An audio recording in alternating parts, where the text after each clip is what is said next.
అన్నిటికంటే 6 గ్యారెంటీలతో పాటు 7వ గ్యారెంటీ ఇస్తున్నాం. ప్రజలకు స్వేచ్ఛ ప్రజాస్వామ్యాన్ని కాంగ్రెస్ పార్టీ అందిస్తుంది అని. ఈ 2 సంవత్సరాలల్లో ఎక్కడ కూడా ప్రజల్ని నిర్బంధించాలన్న ఆలోచన కానీ, ప్రతిపక్షాల మీద కక్ష సాధింపు చర్యలకు పాల్పడడం కానీ మా ప్రభుత్వం చేయలేదు.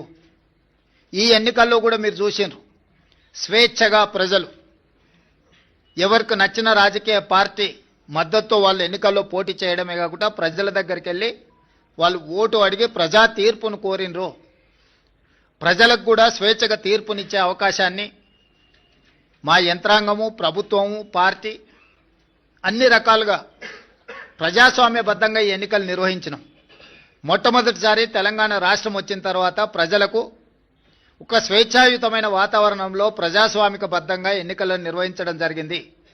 ఈ ఎన్నికల్లో అధికార దుర్వినియోగానికి పాల్పడడం కానీ, లేకపోతే మా హోదాలను అడ్డుపెట్టుకొని ప్రత్యక్షంగానో పరోక్షంగానో రిజర్వేషన్ల మీద ప్రభావం చూపించడమో, లేకపోతే ఎన్నికలను ప్రభావితం చేసే నిర్ణయాలను కానీ మేము చేయలేదు.